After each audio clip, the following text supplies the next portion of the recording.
Bonjour à toutes et tous, correction de l'exercice PEB 108.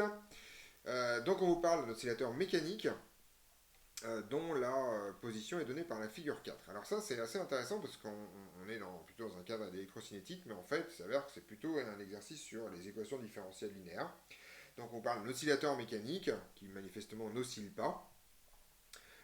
Et donc en fait ça c'est sous-entendu qu'on a un circuit, enfin disons un système d'ordre 2 et qui a visiblement un régime apériodique en regardant un peu les diverses choses. Alors on vous demande de déterminer la position d'équilibre. La position d'équilibre c'est relativement simple, c'est la position vers laquelle tend votre oscillateur quand t tend vers plus l'infini. Il suffit pour cela de tracer l'asymptote pour voir un peu ce qui se passe. Voilà. Et on se rend compte que ce truc-là tend manifestement vers 0 quand t tend vers plus l'infini. Et donc ça va nous permettre directement d'écrire que x équilibre est égal à 0. C'est tout simplement la position asymptotique. Alors ça réveille des souvenirs de mécanique. Hein. Une position d'équilibre, c'est finalement la position par laquelle le système va tendre lorsque t tend vers plus l'infini. Et donc c'est la valeur en fait asymptotique de votre grandeur. Donc ça c'est pour la question 1. Ensuite, la question 2, on vous demande de déterminer le temps caractéristique et puis oméga 0 si on sait que Q vaut 0,25. Alors, ici on va tricher un peu. On a un régime manifestement apériodique et donc on sait que grosso modo ça va être dominé par un comportement exponentiel.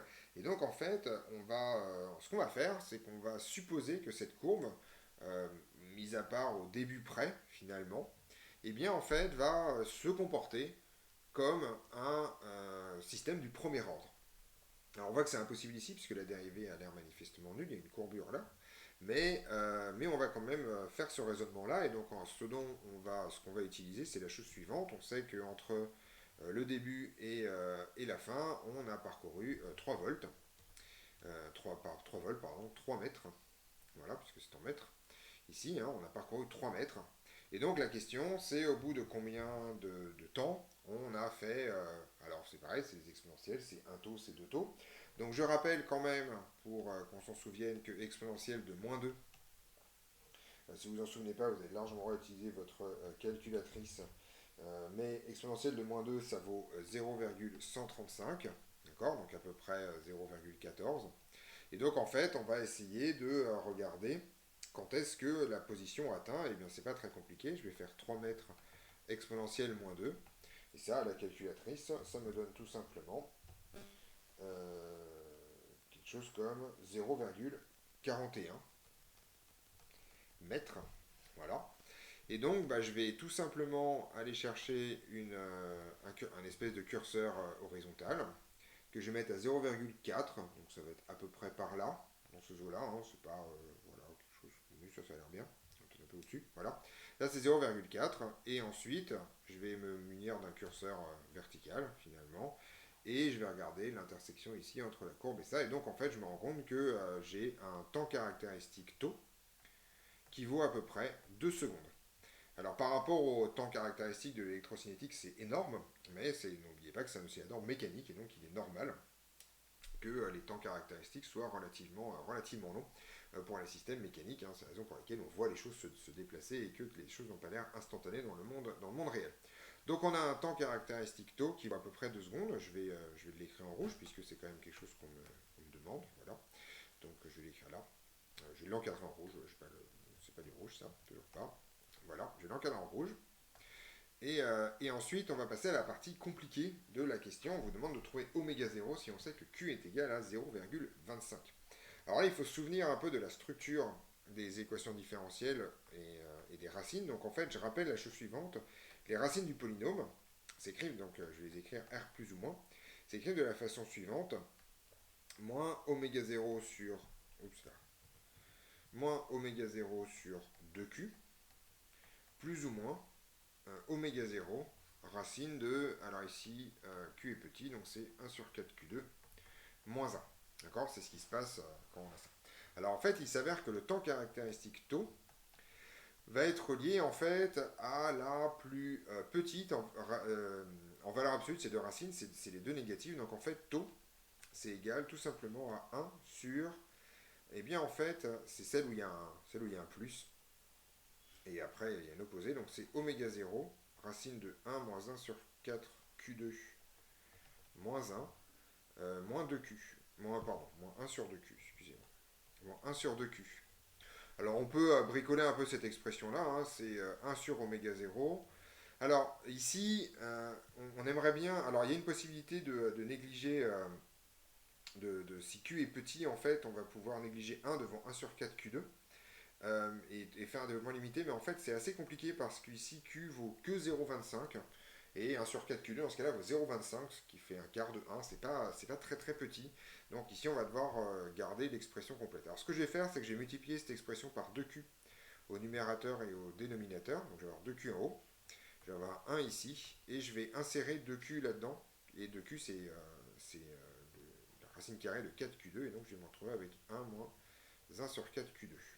Voilà l'idée dans cette histoire. On ne peut pas vraiment faire mieux, hein. On pourrait faire un développement limité en Q ici, en disant que ça c'est à peu près égal à 1 moins Q2 sur 2, mais ça ne marche pas ici, un Q est pas du tout assez petit pour ça, donc pour moi je le laisse comme ça, ce développement limité ne serait pas valide. Par contre, ça nous permet de trouver oméga 0, parce qu'en fait, finalement, une fois qu'on a écrit ça, on voit que oméga 0, c'est tout simplement égal à 1 sur tau, facteur de 2Q sur racine de 1 moins 4Q2 moins 1. Et donc il suffit de sortir sa calculatrice pour trouver la valeur numérique de oméga 0. Donc on se munit de sa calculatrice préférée. Et on calcule, hein, taux c'était à peu près 2 secondes, donc on a 1 sur 2 ici, multiplié par 2 fois, et Q on vous dit que ça vaut 0,25, divisé par, eh bien, racine de, alors, 1 moins 4 fois 0,25 au carré, et le tout moins 1. Voilà, et une fois qu'on fait ça, alors si on sait, voilà, je me suis trompé visiblement, parce que je trouve quelque chose de négatif, ce qui est fort gênant. Qu'est-ce que j'ai écrit comme bêtise dans ma racine Je ne sais pas. Qu'est-ce que j'ai écrit comme bêtise? Alors, je regarde les choses. J'ai dû oublier un bout quelque part, mais je ne sais pas où j'ai fait une erreur. Parce que... oui, bien entendu. C'est celui avec le plus... Oui, j'ai fait une bêtise depuis le début. Voilà, alors je me corrige. Je garde cette vidéo avec l'erreur. Donc ici, j'explique la situation. Je trouve un résultat négatif. Ça, c'est impossible. Oméga 0 ne peut pas être négatif. Alors en fait, l'idée, c'est que ici, j'ai dit que tau, c'était 1 sur R-. Or, il s'avère que tau, c'est moins 1 sur R-. D'accord, un taux, c'est égal à moins 1 sur... D'ailleurs, sur R+, c'est pas sur R-. Moins 1 sur R+, et ce moins-là, je l'ai oublié. Donc, je mets un moins ici, je vais garder le moins là, ou sinon, il faut opposer le dénominateur.